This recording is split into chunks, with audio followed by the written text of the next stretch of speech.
from the National News Studio, Sri Lanka.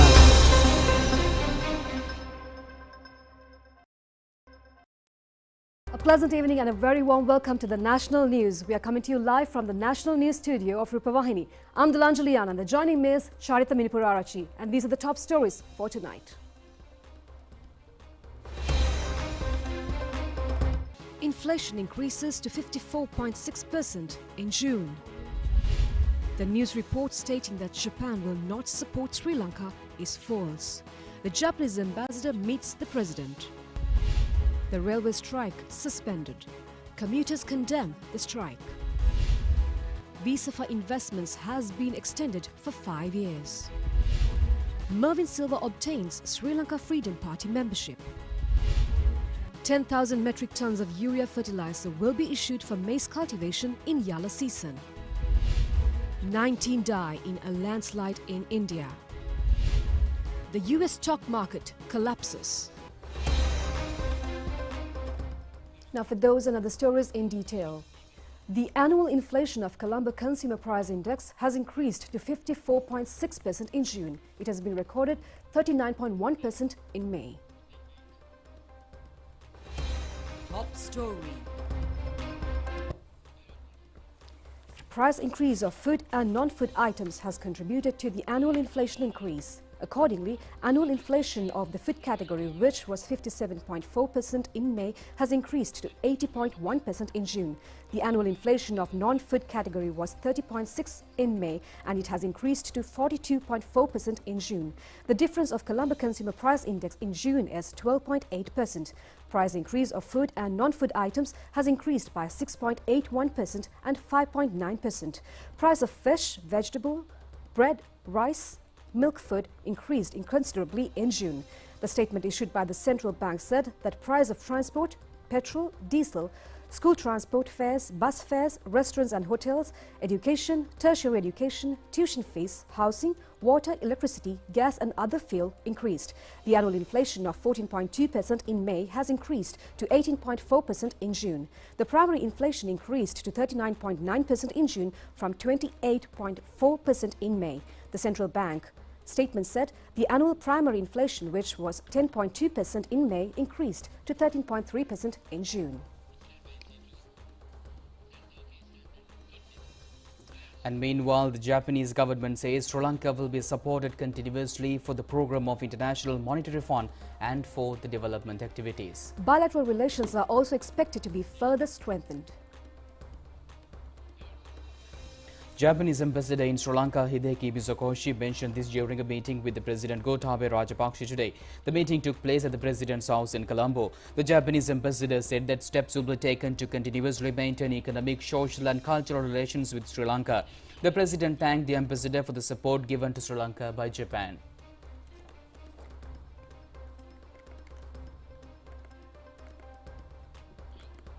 The Oman ambassador says Sri Lanka will be supported to strengthen bilateral relations and for fuel, gas, energy, employment and investment opportunities. Ambassador Ahmed Ali Zaid Ali Rashid, who is leaving after his tenure, mentioned this met President Gotabaya Rajapaksa today. The meeting took place at the President's house in Colombo. About 25,000 Sri Lankans are working in Oman at present. The President requested the ambassador to support to increase employment opportunities in the trade sector. The President appreciated the support given to Sri Lanka during Ambassador Zaid Al-Rashid's 8-year service period and discussed about broad opportunities in trade and investments in the country. The ambassador said that he is scheduled to report for service at Oman Foreign Ministry and he would take steps to further strengthen relationship between the two countries. President's head of staff Anuruddha Dissanayake was present on this occasion. The Japanese embassy in Sri Lanka emphasizes that the rumors which state that the Japanese government does not support Sri Lanka under the prevailing situation are false. A false statement has been spread stating, as the Japanese ambassador has said, that the country cannot be supported due to the suspicion of misusing financial relief. Making a statement in this connection, the Japanese embassy in Colombo confirmed that it is completely false. Deputy head of delegation of the Japanese embassy, Katsuki Kotoro, has vehemently rejected the propaganda. The Japanese embassy has informed this in writing today to the Prime Minister's secretary and said that steps will be taken to rectify it, preventing harmful influence to Sri Lanka's economy due to the false statement. Now, the Railway General Manager Dhammika Jayasundara says that the train strike which commenced this morning has been suspended. Several trains were cancelled this morning by the railway guard, stating that there was no fuel to come for work. Railway General Manager Dhammika Jayasundara said that several trains were cancelled recently since there were transport issues for the railway staff. However, steps were taken to issue fuel to the railway staff by getting the approval.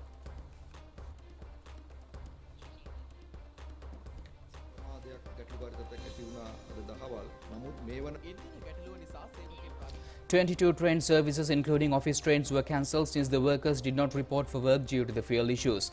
Accordingly, office trains from to Rabukkana, Mirugama and Wayangoda, trains to Chilo, Panadura and Wadduwa, Udedevi train from Colombo Fort to Batiklo and goods train to Amisawela were not operated today. Commuters faced severe difficulties due to the railway strike. Only limited number of trains were operated today and the people were seen travelling dangerously. People condemned the railway workers for causing inconvenience to them when there is a fuel crisis in the country.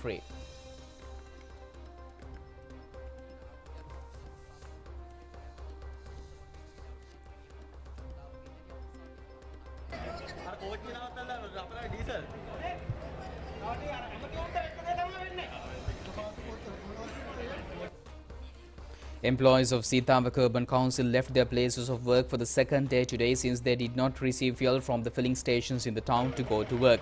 They said that they will move out of all services of the Urban Council.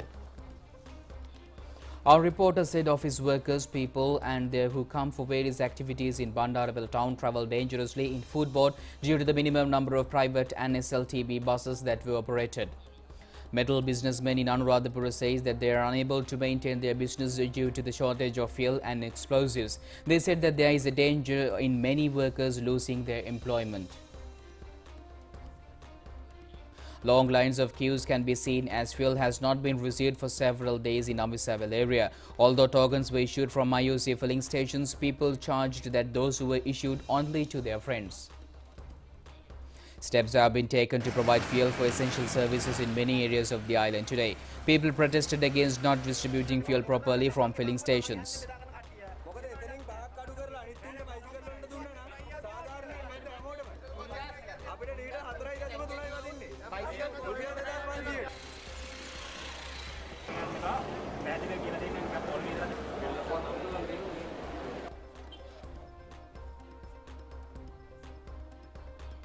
Employees of the Petroleum Corporation protested today, demanding not to privatize the Sapugaskanda refinery. They demanded to purchase crude oil without fuel from foreign countries. Chairman of the Private Bus Owners Association, Gamunu Vijayaratna, says that they may not be able to maintain the industry due to the people not using private buses as a result of high bus fares.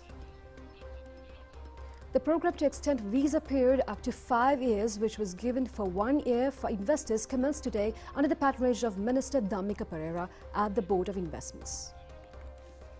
The aim of the program is to attract more investors into the country. By issuing visas for a long time, investors will be able to stay in the country for a long time and to conduct businesses. Minister Dhammika Perera said that $4.5 billion had come to the country in 2018.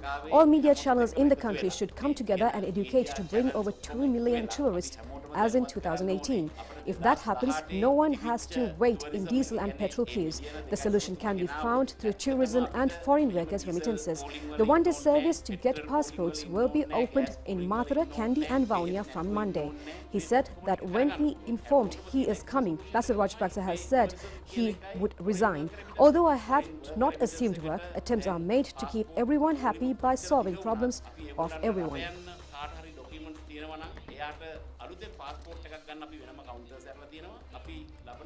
Now, China has donated an essential stock of medicine to Sri Lanka yesterday.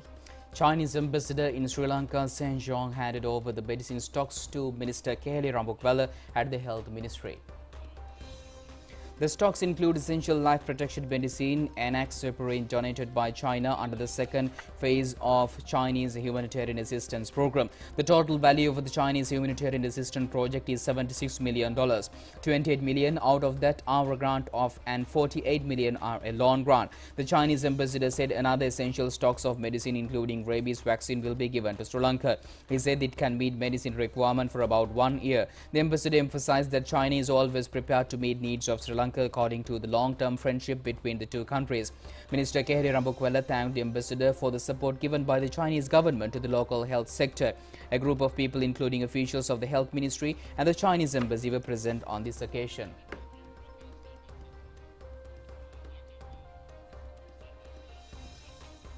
Minister Mahinda Amaravira has instructed officials to take steps to issue urea fertilizer for maize farmers in the Yala season. The minister gave these instructions during a meeting at the Agriculture Ministry yesterday. The country is expected to receive the urea fertilizer stock given by India during the first week of this month. Plans have been made to provide 65,000 metric tons of fertilizer for paddy and 10,000 metric tons to maize cultivation. Minister Mahinda Amaravira said 5,000 metric tons will be issued for paddy cultivation in the Yala season and the remaining stock will be used for tea cultivation.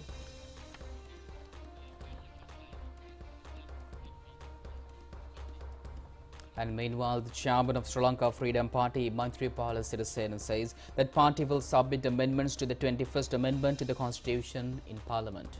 He mentioned this during a media briefing today at the party headquarters. Chairman of Sri Lanka Freedom Party, Maithripala Sirisena, said that the 21st Amendment is totally different from the 19th Amendment. Certain parts that were in the 19th Amendment have been removed. 3 executive positions in the country were created with the 19th Amendment. Those positions are the President, Prime Minister and Speaker. The Speaker took advantage of the position. Therefore, I said at that time it was wrong to give those powers to the Speaker. And meanwhile, former MP Mervyn Silva has obtained membership of the Sri Lanka Freedom Party.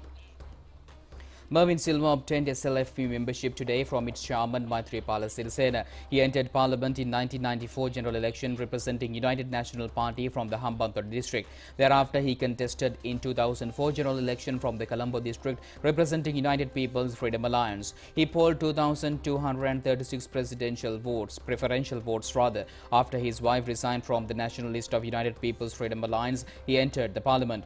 Many incidents reported about him during that time. One of the incidents is tying up a public servant to a tree. Thereafter, the continuous clash with several media organizations. Due to his intense behavior, the President Mahinda Rajapaksa removed Mervyn Silva from ministerial post. Maithripala Sirisena, who was then General Secretary of the party, cancelled his SLFP party membership. Mervyn Silva's behavior in Parliament was condemned by the speakers. He worked for the victory of Sajith Premadasa at 2019 presidential election and thereafter contested from the Anuradhapura district in the general election representing United National Party. He obtained the SLFP membership today under such a background. Sri Lanka Podujana Peramuna has accused that a certain political party directed youth to set fire to the houses of parliamentarians on the 9th. MP Indika Anuruddha mentioned this during a media briefing at the party headquarters on Nelum Mavata. General Secretary of SLPP Sagar Karyavasam said that foreign exchange should come to the country to build the country. One of the main avenues is the arrival of foreign tourists into the country. If the roads are closed, foreign tourists will not arrive. We can overcome the situation if people are determined to change the situation with understanding. Now, Samagijana Balavega says that main problem in the country can be solved through the export revenue and foreign remittances received from immigrant workers. And during a media briefing in Colombo today, MP Ashok Abesinghe said that those funds can be managed only through a consensual government. MP Ashok Abesinghe said that people cannot live in a hyperinflation situation which is taking place in our country. This can be handled by only a consensual government. The economic crisis has led to a political crisis.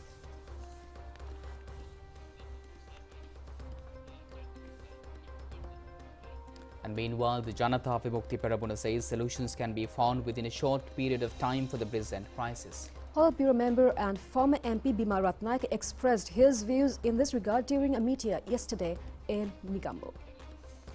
JVP Politburo member Bima Ratnayaka said that if Sri Lanka is in this position due to stealing, normalcy can be restored by catching thieves. But this has been taking place for about 50 to 60 years. Speedy actions should be taken to produce local products to solve the dollar issue.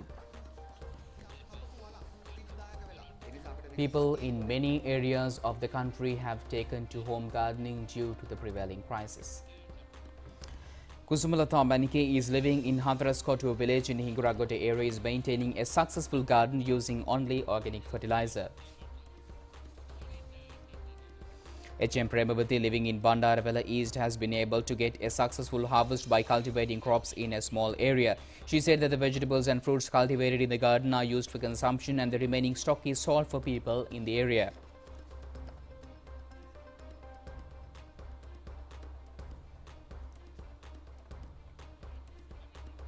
Chandrasena Navaratna living in Kosgama area, employed at army headquarters, has converted his garden into a beautiful land. He has cultivated various crops during his spare time.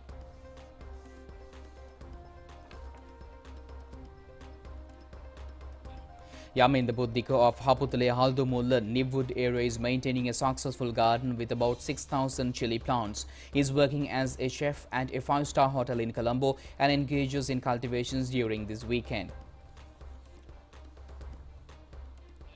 M. Sirivardhana of Haliala Moraithot area has obtained a successful harvest by cultivating paddy according to traditional methods without using chemical fertilizer or any other chemical material.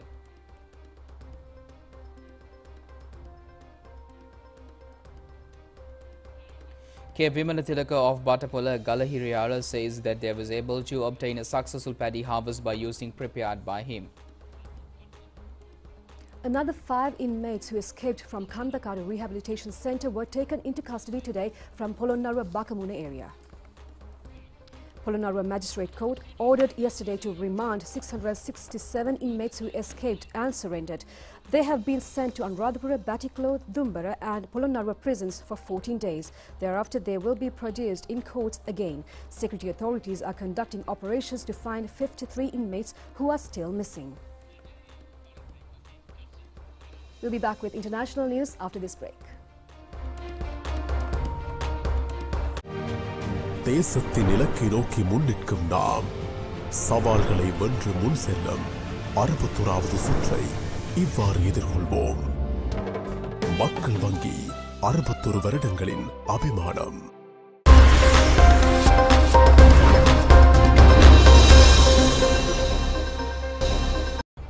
Welcome back. On foreign news, bodies of at least 19 people have been recovered from debris after the hill caved in and buried the railroad project area in India's northeastern state of Manipur. Rescuers have found 5 more bodies as they resumed clearing operations after an overnight halt looking for dozens of missing people after a mudslide triggered by weeks of heavy downpours killed at least 19 people at a railroad construction site in India's northeast. Soldiers joined more than 200 disaster response workers as police today used earth-clearing equipment like bulldozers to rescue those buried under the debris in Noni, a town near Imphal, the capital of Manipur state. But the terrain is making it difficult to move heavy equipment, said H. Great, district magistrate, adding that he has asked for reinforcements. Intermittent rain continues in region where 19 bodies have been recovered so far after a hillock caved in and buried the railroad project area, Guild told AP news agency. 18 people with injuries have been hospitalized, said Great. He put the number of people still unaccounted for at around 50. Now, U.S. stocks have seen their worst first half of a year since 1970 as concerns grow over how steps to curb inflation will affect economic growth.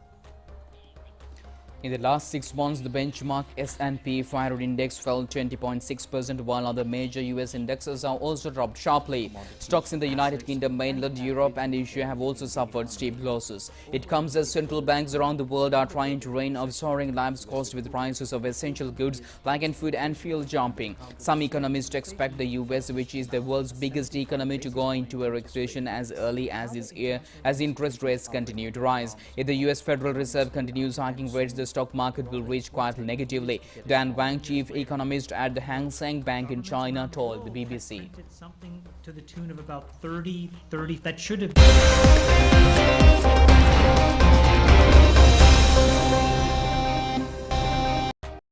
On sports news, it's about the cricket matches which are taking place. Now, this is the Australian tour of Sri Lanka. And after the ODI and the T20s, which we had in the past weeks, the test matches are on. The first test match is held in Galle at the International Stadium, and Australia became victorious by 10 wickets.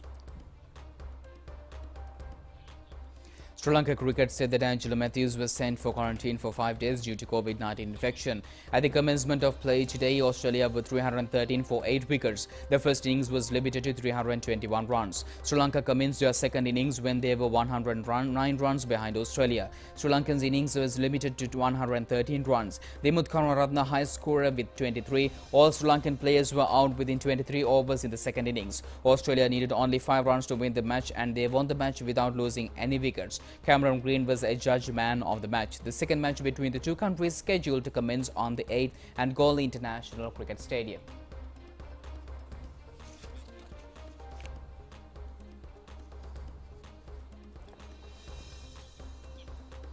Now, Sri Lanka's short-distance runner Yupun Abekon came fourth in the 100 meters in the Diamond League Athletics Championship. South African Akani Simbani won the first place.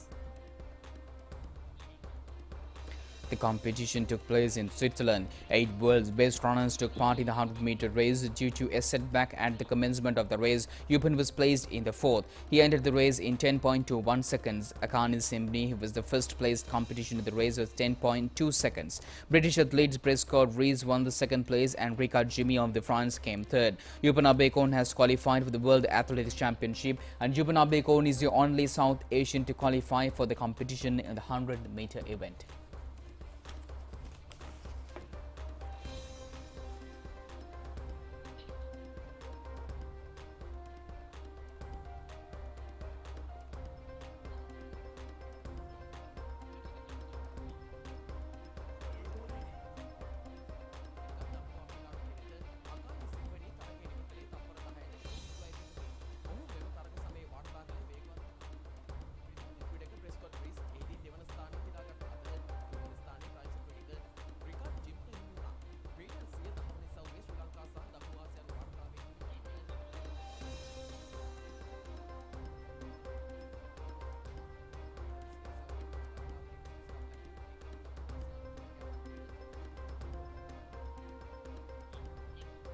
And that's all the news we have for tonight. Do join us tomorrow at 8:50 p.m. for the very latest on Channel Eye. I'm Delandri, together with Charita, signing off. Good night. Good night.